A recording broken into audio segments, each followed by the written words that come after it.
Bonjour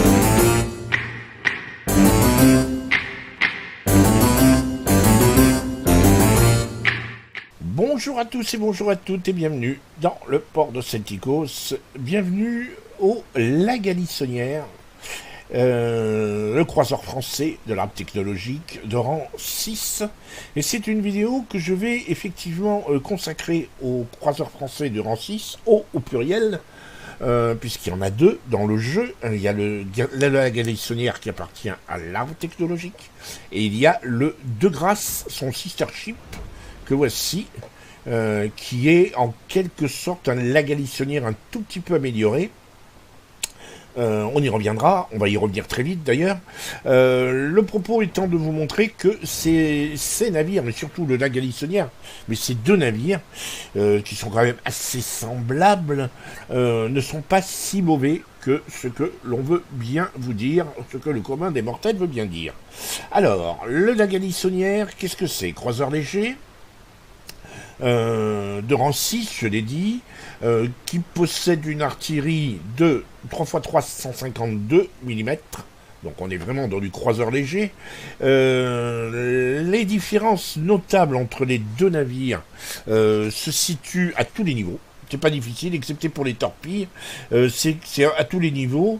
L'artillerie du La Galissonnière est un poil moins bonne que l'artillerie du De Grasse, dans le sens où le De Grasse possède des 4x2 100 mm en armement secondaire, mais il a exactement la même artillerie primaire. Le truc, c'est que j'ai une portée de 15,9 avec mon La Galissonnière, et que mon De Grasse a une portée de 16,2. 300 mètres un petit peu plus loin. Alors, je me demande si ça vient pas. Non, ça vient pas. Donc, ça vient peu. Je sais pas. Je sais pas d'où ça vient. Peut-être est-ce que j'ai, au niveau de mon commandant, non, j'ai pas l'impression. Donc, je ne sais pas. Est-ce que c'est des canons qui ont été améliorés quand il est allé aux États-Unis? Parce que le De Grasse a fait partie de ces navires, historiquement, qui ont été aux États-Unis pour être améliorés. Le La Galissonnière est resté en France, et il a mal survécu à Toulon, à l'épisode de Toulon, alors que le De Grasse a fait partie des navires qui se sont réfugiés chez les Alliés, qui ont obtenu une amélioration. Alors, l'amélioration, justement, du De Grasse, c'est une meilleure capacité de survie. Il a en effet 31 200 points de structure, là où le La Galissonnière en a que 27 000. Donc 4 000. Il a un moins bon blindage, bizarrement. Enfin, disons que le blindage maximum est de 105 mm sur la Galissonnière, alors qu'il est de 100 mm maxi sur le De Grasse. On va d'ailleurs voir l'agencement du blindage. Voyez, on voit la citadelle, hein, voilà, la ceinture blindée de la citadelle. Ici aussi, sous la deuxième tourelle. Donc voilà, si vous voulez mettre des citadelles au De Grasse, c'est facile. Le De Grasse est un des navires les plus faciles à flinguer. Le De Grasse de la Galissonnière, hein, surtout, sont des navires extrêmement faciles à flinguer quand vous les croisez. Il suffit même de tirer de face. Hein, vous le tirez ici, là, quelque part. Vous pouvez choper une citadelle de face ou du cul. Ça, c'est possible en prenant dans toute la longueur. Voilà. Et vous voyez que la citadelle dépasse bien au-dessus du niveau de la ligne de flottaison. Même protection anti-torpille, 10% pour les deux navires. Quoi dire d'autre? Défense AA meilleure sur la Galissonnière que sur le De Grasse. En termes de maniabilité, le De Grasse est un tout petit peu plus maniable, un tout petit peu plus rapide. Le La Galissonnière fait 31 nœuds, le De Grasse lui fait 33 nœuds 50. Meilleur rayon de la courbe de giration, temps de basculement du gouvernail un poil meilleur sur le De Grasse, et en termes de dissimulation, pour finir, 11,4 pour le De Grasse. Et pour la Galissonnière, c'est 12,9. Donc là, il y a quand même 500 mètres, c'est beaucoup. En termes de comment dirais-je, de dissimulation, le De Grasse est un petit peu amélioré. Donc, grosso modo, on va donner un petit point en mieux pour le de Grasse que pour le la Galissonnière. Ceci dit, ça ne rend pas forcément beaucoup plus facile le jeu du de Grasse. Ou si ça le rend facile, ça ne le rend pas énormément plus facile. Voilà, on attaque tout de suite avec une bataille en la Galissonnière. C'est Papy qui va vous la proposer. Et on enchaînera sans transition, comme j'en ai donné l'habitude maintenant, avec mon la Galissonnière. Et à la fin de la bataille, au moment du débrief, je vous montrerai les améliorations que j'ai mises sur mon de Grasse à moi que j'ai. Allez, à tout de suite en bataille.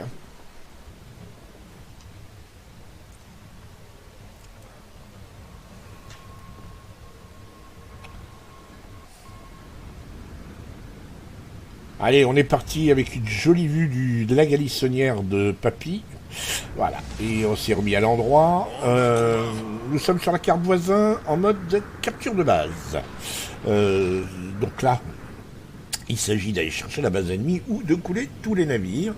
Comme d'habitude, en ce moment, la mode est au destroyer, donc il y a 5 cuirassés, 2 croiseurs et 5 destroyers. Là, on regarde, Papy nous offre une jolie vue du Lion, du Gneisenau, d'un autre Gneisenau, un Newmex. Il regarde la position, il nous en fait profiter. A priori, Papy semble hésiter. Dans l'absolu, si je devais dire, généralement, l'équipe verte, qui est verte là, en ce moment, part plutôt vers la gauche, le Papy. Et part plutôt en ligne C. Globalement, on va dire C5, C6, C7, et pousse à cet endroit-là. Quelques cuirassés, effectivement, vont là où va Papy en ce moment, et c'est généralement pour opposer une résistance et bloquer la poussée, mais ils la bloquent jamais très longtemps, ils font demi-tour. Et quand ils arrivent à survivre, c'est qui est relativement pas souvent le cas. Là, on a une inversion de la tendance, 3 cuirassés, et non des moines, puisqu'on a quand même 2 Gneisenau, un Lion. C'est quasiment ce qu'ils ont de meilleur, puisqu'il y a le Newmex et l'Iron Duke qui sont partis, semble-t-il, de l'autre côté, donc les plus lents. Et on a même... Non, mais on a un Lion, un Gneisenau,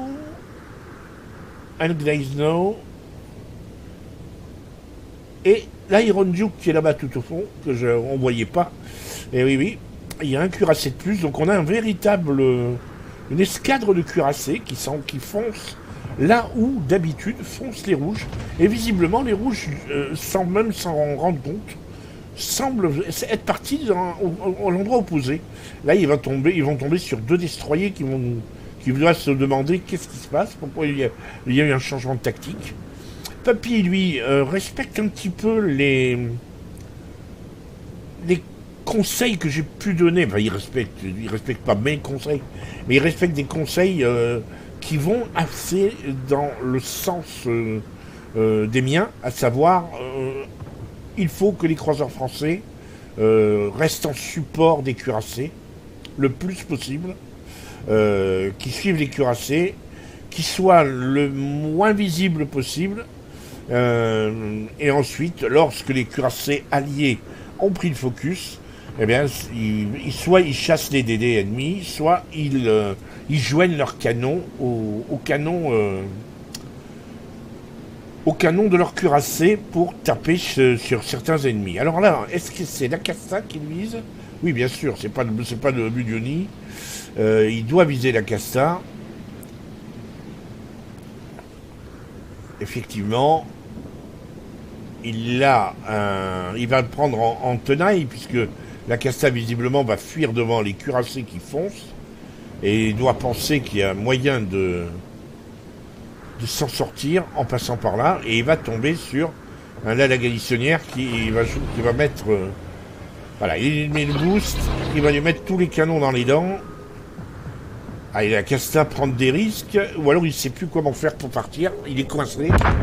Voilà, le Gneisenau a sorti, la Casta, un DD en moins, il n'est toujours pas vu.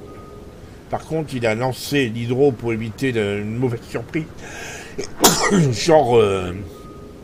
genre torpillage en fourbe. Il tire toujours pas, vous remarquerez. Ceci dit, il n'a pas beaucoup de cibles, hein. Les ennemis sont un peu loin. Mais c'est assez curieux. Les rouges ont fait un beau lemming train et ils ont complètement abandonné le flanc, leur flanc, là où se trouve l'ensemble des cuirassés ER qui ont une voie royale jusqu'à la base. Ce qui signifie qu'en face, les cuirassés rouges ont une voie royale jusqu'à la base verte, mais il faudra quand même qu'ils passent dans les îles, à louvoyer entre les îles et à éviter les torpilles des verts. Donc je préfère la position des verts à la position des rouges en ce moment. Surtout que si vous regardez bien la position des rouges, les cuirassés sont un petit peu empêtrés les uns dans les autres. C'est assez bizarroïde.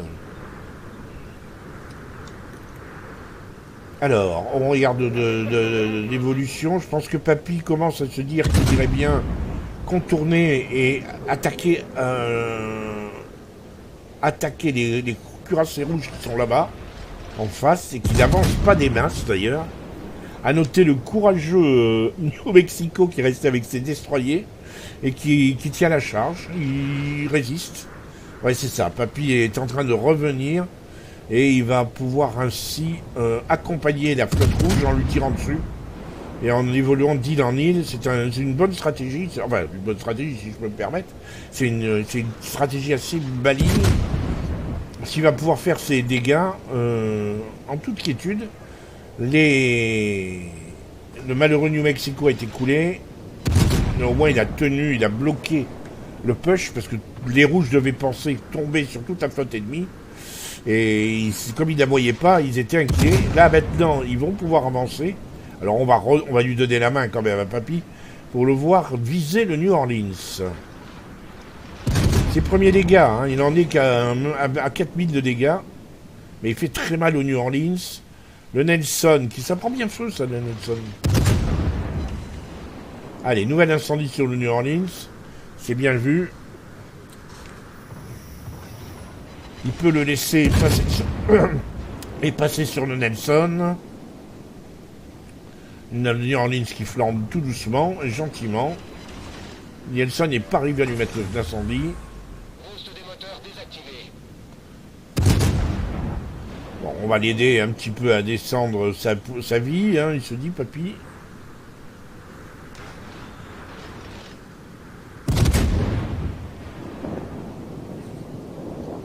Pour l'instant, la situation est plutôt à l'avantage des rouges, hein, mine de rien. Ils ont perdu. Les verts ont perdu un cuirassé, un croiseur et un DD. Contre un cuirassé et un DD pour les rouges.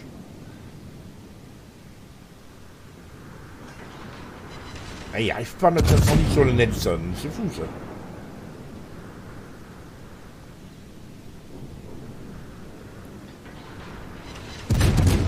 Ça y est, enfin un incendie. On va voir si l'incendie tourne. Oui, j'ai l'impression qu'il brûle encore. Boum, attention. La galissonnière prend toujours très vite, très cher. On a coutume de dire que la galissonnière, c'est un Émile Bertin avec une grosse citadelle. C'est un peu plus que ça. C'est sans doute...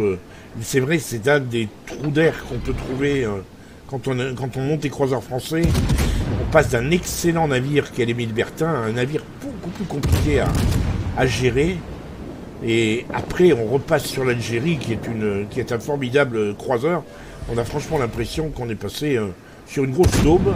Or, je me porte en faux. Pour moi, la galissonnière n'est pas une daube. C'est juste un navire compliqué qui n'est pas à mettre entre toutes les mains. Et ça, désolé pour ceux qui n'aiment pas la galissonnière. Ça signifie pas que vous êtes des mauvais joueurs. Ça signifie juste que la galissonnière n'est pas fait pour vous.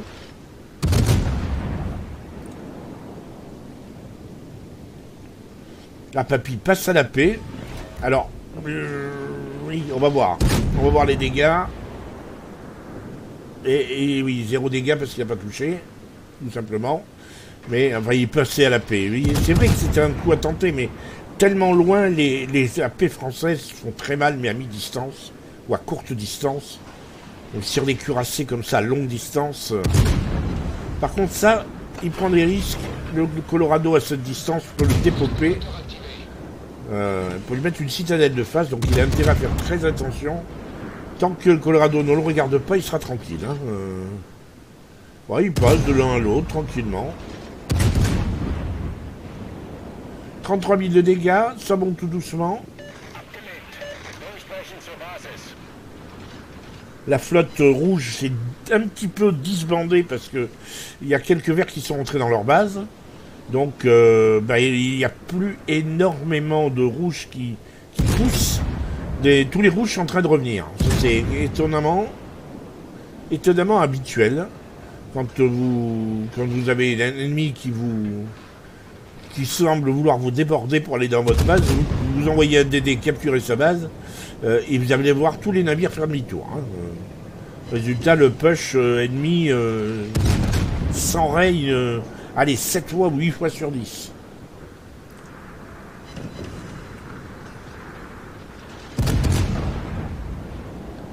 Allez, là, les torpilles du Galante n'atteindront pas. Voilà, ça y est, le Colorado a vu la Galissonière. Et ça, c'est... Ce tir bien de face, là, aurait pu faire très mal. Colorado qui passait la cheveux. Intelligent, le type en Colorado. Parce qu'incontestablement, il s'est dit, mes obus vont surpénétrer le lac Galissonière. J'ai intérêt à lui faire des dégâts à la HE. La HE fait beaucoup plus de dégâts, c'est vrai. La HE du Colorado risque de faire plus de dégâts que... Vous voyez, en plus, il met des incendies. C'est intentionnel, apparemment, de la part du Colo. Et c'est intéressant de voir un joueur qui joue intelligemment, enfin, de manière réfléchie, on va dire. Ça ne veut pas forcément dire qu'il a raison de ce qu'il a fait. Moi, je serais resté probablement à la paix au moins encore un coup ou deux, le temps d'essayer de le choper de face. Papy, lui, adopte une position où il monte son étrave autant que possible, dans la mesure où c'est une toute petite cible. Hein.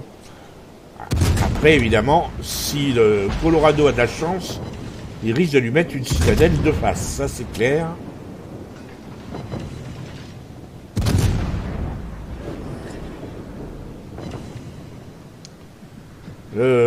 L'incendie tourne, hein, on est quand même, on monte tout doucement à 45 000 et Papy recule pour déstabiliser le... Et voilà, il a fait son kill. Cuirassé ennemi coulé. Bien joué. Il a sorti un Colorado.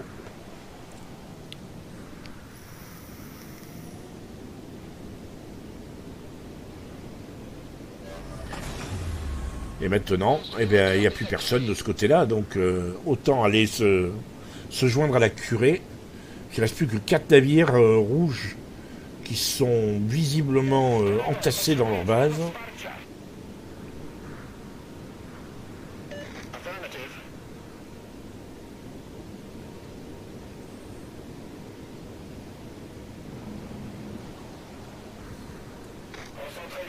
Ouais, voilà là, un aigle que Papy serait inspiré de sortir. Il a les moyens, hein. Il peut le sortir.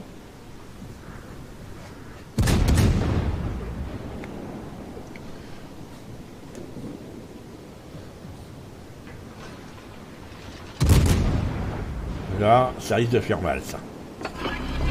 Ah, dommage. Il n'a pas été aidé par les RNG. Les obus se sont un tout petit peu éparpillés dans l'air. Il manquait probablement une tourelle. Dans l'eau. Là, ça peut...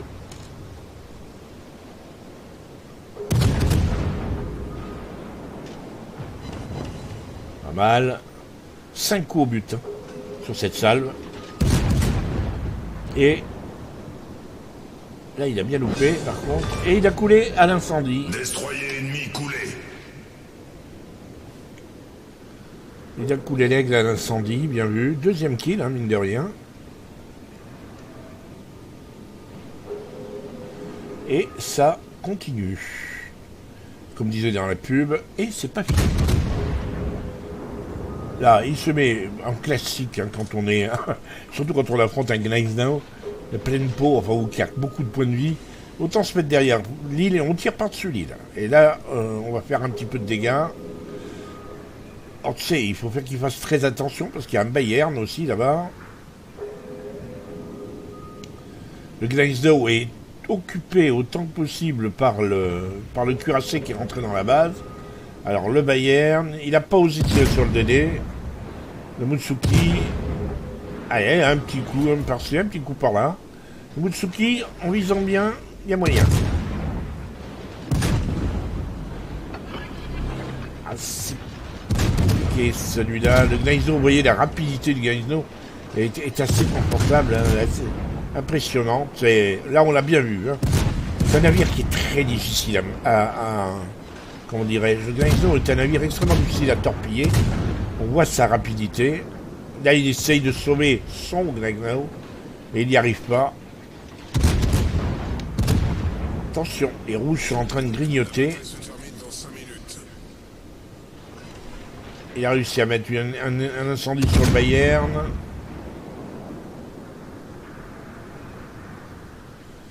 C'est marrant, hein. Il essaie d'alterner un coup de Bayern, un coup de Gneisenau. Sachant que le Mutsuki est dans le coin aussi. Gare aux torpilles, surtout qu'il est derrière le lion. Les torpilles que le lion éviterait, c'est pour lui. Hein. Voilà, là c'est un classique quand on est à la galissonnière. On prend des dégâts importants, même quand quelqu'un éternue.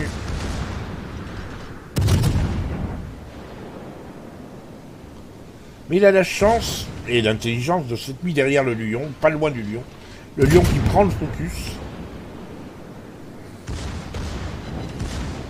Et voilà, le rôle de Papy est parfait. Il protège son cuirassé. Torpille droit devant. Voilà les torpilles du Mutsuki. Il y a peut-être intérêt à mettre un petit coup de boost. Pour être sûr. Voilà, il se relocalise. Enfin, il se relocalise. Il change sa direction plutôt. Bah, il n'a plus de boost. C'est normal.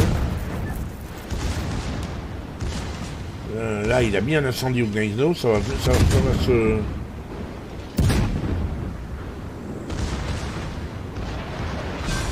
Et ben voilà, c'est lui qui fait le kill. Bravo. Et c'est son troisième kill, mine de rien. Problème résolu, chef.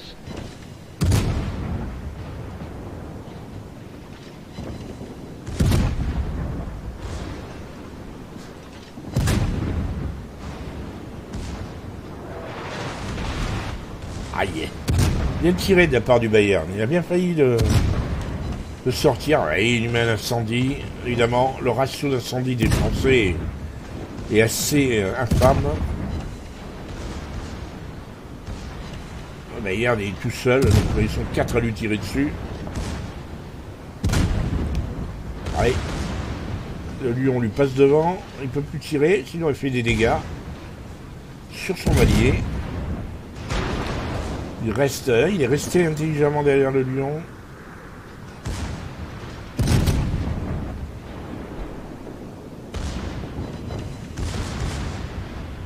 Il laisse le Valérien s'éloigner. Ça sent bon, ça. Voilà, et il lui remet l'incendie.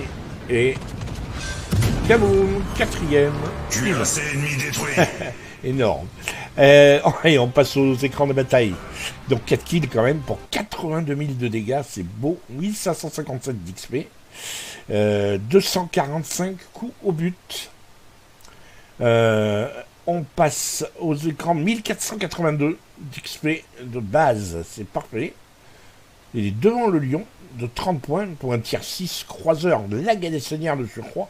C'est une sacrée belle performance. 64 km de parcouru. Il a beaucoup tanké, hein. Pratiquement 800 000 de tanking, c'est beaucoup pour la galissonnière, vraiment beaucoup. Il a fait 23 000 de dégâts sur le Bayern, 14 000 sur le Colorado, 7 000 sur le Gneisenau, 4 000 sur l'Aigle, 21 000 sur le Nelson, 10 000 sur le New Orleans. Il a tiré 543 obus et il en a mis 238, donc grosso modo 50%. Au but, 18 AP ont été tirés, 7 ont touché. On n'est pas sur 1 sur 3, mais pas loin. Et il a fait 35 000 de dégâts à l'incendie. Pour finir, l'XP du commandant, 1646 points d'XP de commandant. Voilà pour la bataille. Et on enchaîne sur la carte voisin, maintenant en mode domination. Donc 2 porte-avions, 3 destroyers, 2 cuirassés, dans un format qu'on rencontre de temps en temps. Voilà, merci. Merci madame. On est dans une configuration où il y a une majorité de croiseurs. 5 croiseurs pour 2 cuirassés et 3 DD et 2 porte-avions. Là, j'ai la surprise. Wow, j'ai la surprise de voir le Dallas qui vient de spawner sur ma droite et qui a décidé qu'il allait aller au centre de la carte. Un grand classique. C'est le genre de truc qui me met très fort en colère. Parce que vous allez regarder, hein, tous les navires du côté où je me trouve, à l'exception de l'Iquarius, vont tous vers B. Ils désertent le C. Et ça, c'est très désagréable, parce que je me retrouve un peu seul. Je n'ai même pas le soutien du cuirassé, le Texas. Un coup de chance, j'ai le soutien du Juillo, qui lui va envoyer ses avions droit sur C. Donc là, je suis très embêté parce que je sais que en tirant, je vais tout simplement attirer le focus sur moi. C'est-à-dire exactement ce qu'il ne faut pas faire en croiseur français de ce tiers. Bon, là, j'ai regardé. Hein, le Koenig est un peu loin pour me tirer dessus. Ils ont eux-mêmes pas trop suivi leur DD. Les 2 DD. Donc, vous voyez la précision du De Grasse et du La Galissonnière, hein, c'est à peu près la même. Ouais, oui, j'arrive quand même à mettre des chouquettes sur un petit Fubuki et à profiter un petit peu de son, comment dirais-je, de ses errements dus au torpillage. Et là, kaboum, le Zuio l'a sorti en croisant son torpillage.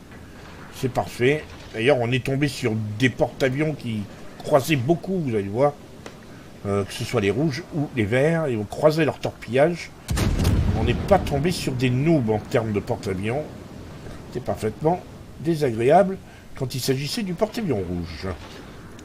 Donc, là, tout va bien.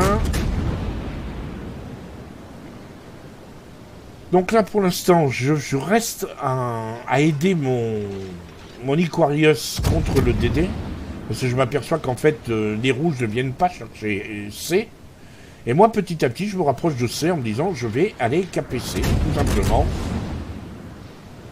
Notre équipe a pris A tout au nord, donc ce serait un bon plan de profiter de ce que les rouges ne s'intéressent pas du tout à moi pour aller chercher C. Là, j'ai abandonné la Casta parce qu'il est tout simplement, il devient difficile à toucher. Il bouge beaucoup. Donc, là, je vais commencer à faire des dégâts sur le Koenig, qui est tout seul. Là, il tourne. Je sais que c'est pas bon. C'est pas bon pour moi. Il tourne. Il a des tourelles tournées sur son tribord et il tourne à bâbord. Ça veut dire que c'est ça le plus sûr moyen de tourner très rapidement vers moi plutôt que de tourner les tourelles. Et puis en plus, il va avoir beaucoup de tourelles branchées vers moi. Voilà. La bonne salve qui va bien, qui m'arrive dessus. Et là, boum. Un coup de bol. À quelques microns près. C'était trop bas. Là, je me dis, je vais peut-être arriver à le sortir, celui-là. La salve qui va bien. J'aurais peut-être sorti. Là. Torpillage, et que je vous dis qu'ils croisent, les deux porte-avions croisent leur G, et bien voilà, j'ai droit à une, boum, deux, boum.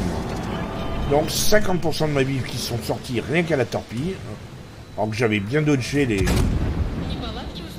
le tir du Koenig, c'est un peu de quoi m'énerver ça. Alors évidemment, je vous l'ai dit, je le redirai, le fait que le porte-avions n'ait pas envoyé de chasseur me protéger, je le trouve normal. Je suis qu'un croiseur et en plus j'agis en loup solitaire. Je suis tout seul dans mon coin, c'est un peu normal. Donc je râle pas après le porte-avions allié. Là, je reste derrière l'île. Pas question que le Koenig me tire dessus, surtout que je suis en train de caper. Il reste 20 secondes. J'attends. Voilà, je suis plus repéré. Je le suis encore à cause de mon dernier tir. Normalement, je vais pas tarder à ne plus l'être du tout.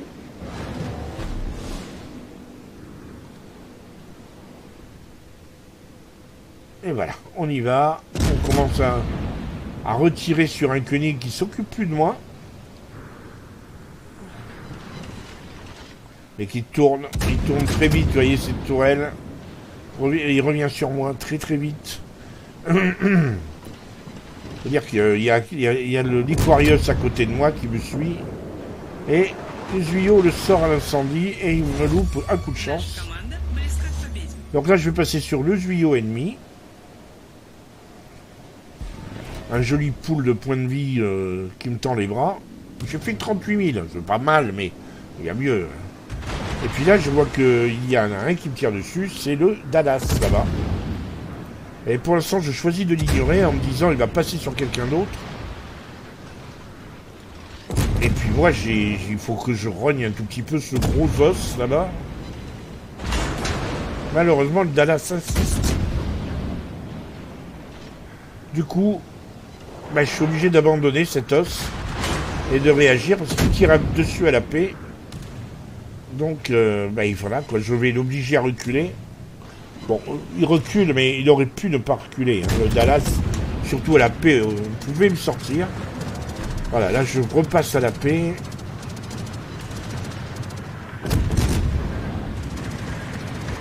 Et voilà, les torpilles du tuyau. Encore un croisement intelligent. Boum. Et de nouveau deux torpilles. Torpilles à 7000. Et il me reste plus grand-chose. Il me reste plus grand-chose en point de vie. Alors c'est vrai que c'est agaçant. Mais il n'y a pas de chasseur allié sur moi pour m'aider.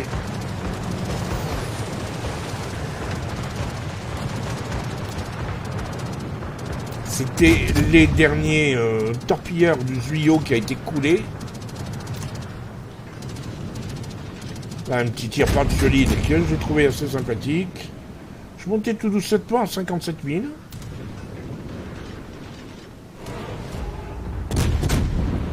Ah, j'essaye, hein, j'ai bien vu le témoin de la montagne, hein, mais je me dis dans l'eau il y en a bien une, non, il y en a une qui est passée, mais elle fait un overpen. Voilà, le Dallas envoie sa dernière salve qui rebondit dessus. Et là il y a le prédateur naturel du lac Alissonnière et du De Grasse, c'est le Grafspé. Le Grafspé, j'ai le nombre de fois où j'ai été coulé.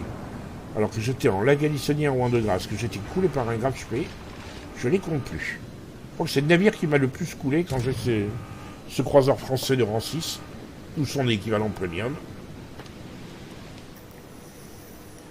Donc je nourris probablement un léger complexe d'infériorité quand je croise un Grafspé et que je suis en De Grasse ou en lac Alissonnière.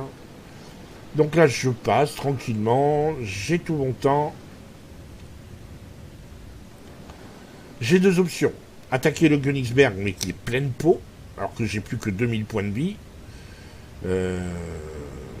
Avec ceci, à ceci près qu'il risque de se passer la chose suivante, c'est qu'il y a un Bayern là-bas qui a encore pas mal de points de vie, qui risque de sortir le Königsberg avant que j'arrive. Et au mieux, je vais aller faire toute cette route pour aller chercher A. La partie est quasiment gagnée pour nous. Aller chercher A n'a pas beaucoup de sens. Ou alors joindre mes forces au Dallas et à l'Iquarius pour m'attaquer au Grafspé. Et c'est ce que je vais choisir de faire, en disant je vais faire un petit peu de dégâts. J'aimerais bien dépasser les 60 000 points de... C'est globalement faisable, sauf si le Grafspé me dépote maintenant.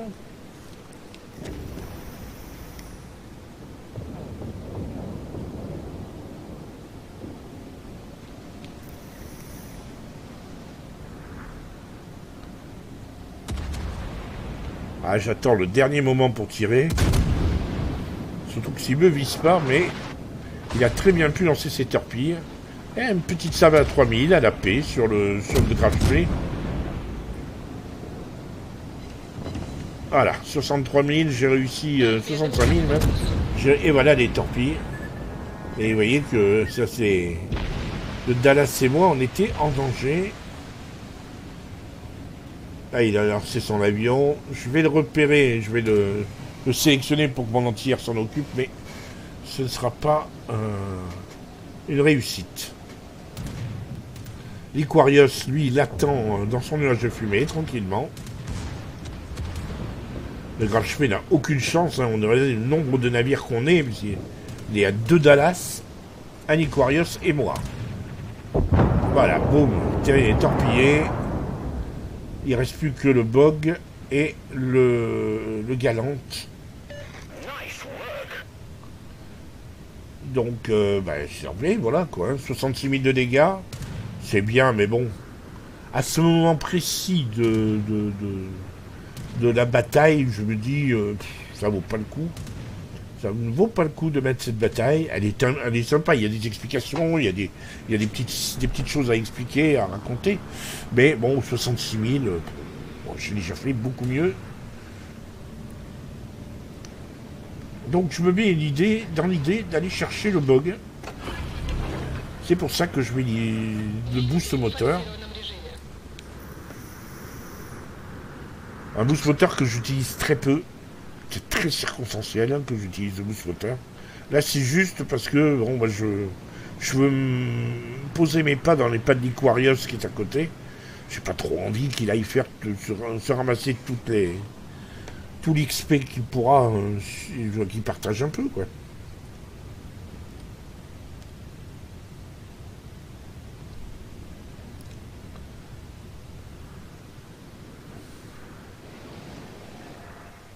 Ah, voilà le bug. La petite erreur de jugement, j'ai pas bien regardé, j'ai pas vu. La cheminée était froide, on voit pas de fumée. Donc j'anticipe un mouvement, là j'anticipe que le mouvement est moins grand. J'aurais dû faire attention, et finalement je m'aperçois qu'effectivement, il n'y a pas de fumée, qu'on peut lui tirer dessus, il bouge pas.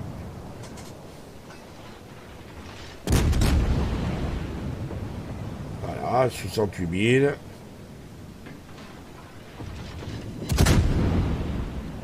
Quatre coups au but. Et voilà. On finit avec 2 citadelles. Et Dasha est contente. On enchaîne avec les écrans de la victoire. Donc, 5839 points d'XP, 336 d'XP libre. 100 coups au but, très précisément, pour 76 000 de dégâts. 2 citadelles. 6 incendies, donc du 6%, le calcul est vite fait. Une base capturée, une base défendue, 2 avions détruits. Ensuite, le score de l'équipe, je suis second derrière un excellent Zuyo qui a fait un Kraken. Alors pour une fois qu'un porte-avions joue le jeu, je suis pas râlé, qui m'est pas protégé, j'étais un croiseur. Je comprends mal qu'un porte-avions ne protège pas ses cuirassés, mais un croiseur seul, planqué un peu au milieu, là, en loup solitaire, qui ne m'est pas protégé, ne m'a pas fait énormément, ne m'a pas mis en rogne. Mais je suis quand même second avec 1526 points d'XP de base. Je considère pas trop mauvais. Si on analyse la carte de la victoire, bien j'ai collé le Bog, 9400 points de dégâts, j'ai fait 13 000 points sur le Zuyo, 35 000 points sur le Koenig, 9 375 points sur le Graf Spee, 5 500 sur un Dallas, 1772 sur la Casta, et le Fubuki a pris un petit 726. J'ai pas tanké énormément, j'ai beaucoup tanké, mais c'est au niveau de la torpille surtout, hein, 483 000. J'ai parcouru 52 km, que bon, ça va, c'est bien. En termes de dégâts à la batterie principale, 44 000, qui se décompose en 12 000 à la paix. J'ai pratiquement mis un obus sur 3, la paix au but. Et pareil, on va dire, oui, pas tout à fait 1 sur 4, hein, malgré tout. 1 sur 3,5 à la HE, 31 000, à quoi il faut ajouter 32 000 de dégâts d'incendie. On finit avec le crédit, et puisque vous avez entendu la voix de Dacha qui est le commandant de mon navire, de mon de grâce, 5977 d'XP de commandant en plus. Voilà pour cette bataille. Petite précision quand même avant d'en finir avec cette vidéo. Je vais vous montrer là, dès que le jeu voudra bien. Merci le jeu. C'est gentil à vous, le jeu. Donc voilà, bon de grâce, on regarde des éléments que j'ai installés. Donc j'ai mis effectivement les risques d'explosion, le mode de dépôt modification 1. Pareil, appareil à gouverner modification 1, parce qu'effectivement, c'était très récurrent à l'époque où le de grâce est sorti. À l'époque, j'avais la Galissonnière aussi. Les croiseurs français prenaient énormément de dégâts dans tout ce qui était moteur et gouvernail. Donc là, j'ai choisi le gouvernail.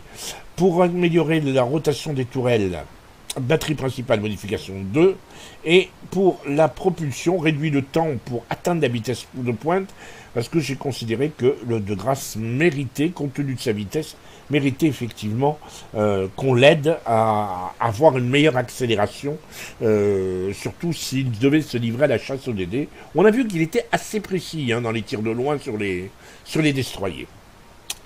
Voilà, j'espère que cette vidéo vous aura plu. C'est vrai que c'est un navire qu'on voit pas souvent. Donc j'avais envie de vous montrer un navire qu'on voit pas souvent, et on va remercier Papy parce que on m'a envoyé une bataille en la Galissonnière qui est le 6 Starship du de grâce. C'est juste parfait. Ça nous a permis de faire 2 vidéos sur le même sujet. Je vous dis à très bientôt. N'hésitez pas à liker, n'hésitez pas à commenter. À très bientôt si vous le voulez bien.